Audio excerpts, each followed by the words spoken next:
E a gente segue falando desse horror que tem sido a guerra entre a Rússia e a Ucrânia. Mas eu vou chamar agora o José Luiz Quadro. Ele é presidente da Comissão Arquidiocesana de Justiça e Paz de Belo Horizonte, em Minas Gerais. E é de lá que ele fala ao vivo com a gente no Jornal Brasil Hoje. Presidente, boa noite ao senhor. Boa noite, satisfação. Prazer é nosso em recebê-lo aqui. A gente vê nesse confronto um descaso pela vida de milhares de pessoas. Como é que o senhor analisa isso?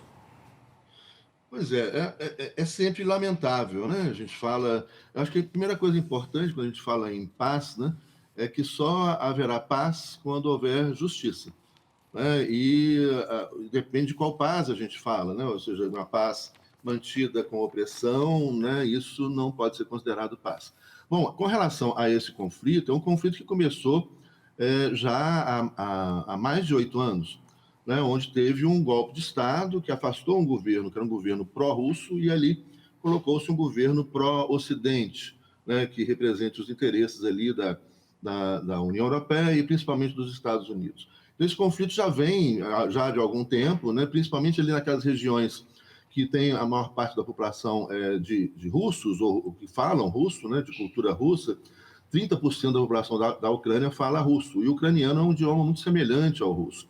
Seria assim, mal comparando, né, seria entre o português e o espanhol, seria a semelhança entre o ucraniano e o russo. Então, são povos, né, que têm uma cultura muito semelhante, são povos irmãos, inclusive os dois países, a Rússia e a Ucrânia, fizeram parte do mesmo país, né, que era a União das Repúblicas Socialistas Soviéticas. Muito do território, né, ucraniano é um território que já pertencia à Rússia, como, por exemplo, a Crimeia, etc. Esse conflito vem há cerca de 8 anos que o exército ucraniano vem atacando e matando os civis na região do Donbás, né, nessas hoje proclamadas independentes, né, reconhecidas pela Rússia como independentes, que são o novo estado de Lugansk e de Donetsk.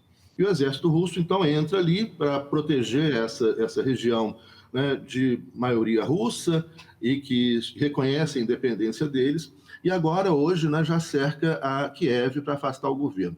Não é uma guerra, eu acho que não vai ser uma guerra de ocupação, não interessa a Rússia ocupar a Ucrânia, mas interessa a Rússia afastar esse governo do Zelensky, que é um governo que tem apoio de nazistas, né? Isso é muito importante lembrar disso, da extrema violência nazista. A Ucrânia teve batalhões nazistas que atacaram a Rússia na Segunda Guerra Mundial, e hoje o exército russo tem, ou tinha, né, o exército ucraniano tinha, né, um batalhão de nazistas. Né? Então, a proposta, né, do governo russo seria essa ideia de desnazificação, ou seja, afastar. A ideia é que eles vão perseguir, prender esses nazistas e levar a julgamento, né, em um tribunal, como foi semelhante ao tribunal de Nuremberg. Né, e também, ou seja, colocar um governo, obviamente, né, que isso, um governo pró-russo, que não seja um governo, então, que, portanto, ameace os interesses russos e que permita bases militares da OTAN, né, no seu território, ameaçando a Rússia. Toda guerra é lamentável, né, mas isso aí são complexidades, né, que a gente precisa superar, mas não é fácil, né, superar. Presidente, eu queria que o senhor fizesse também uma avaliação. Primeiro, obrigado pela aula de história, muito boa, que é exatamente isso. Como é que vai ficar daqui para frente, por exemplo, porque a Rússia está avançando no ataque, está aumentando o seu domínio, mas e a Europa e os Estados Unidos? Eu acho que ficam só nas sanções econômicas ou pode haver uma interferência militar também? Não, olha, o que acontece, na verdade, historicamente, é o contrário, né? Quem vem ampliando o seu domínio é a OTAN e os Estados Unidos. Sim. Lembrando que, após a Segunda Guerra Mundial, aquela região toda ali, Polônia, Hungria, Tchecoslováquia, né, Romênia, etc., são regiões, área de influência russa. Né? E depois você tem ainda esses estados como Ucrânia, Bielorrússia, Tajiquistão, Uzbequistão, Turcomenistão, Armênia, Quirguízia, são vários estados que são estados de influência russa, historicamente, e que a OTAN avança, né? Colocando bases nesses estados. Então, o que acontece é o contrário, né?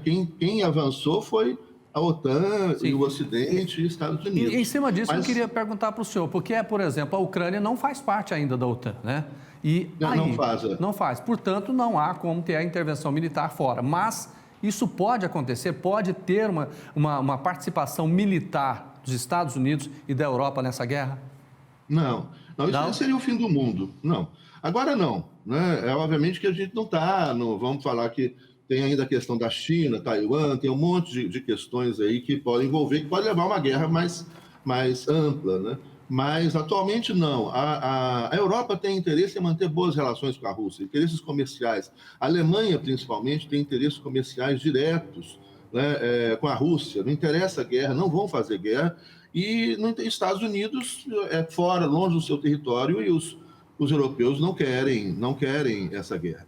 Então, não vejo assim que vai ter uma ampliação ou que Estados Unidos ou OTAN vá agir militarmente, né? Mesmo porque a intervenção russa nesse momento ela foi de uma precisão, né, e uma velocidade impressionante, né?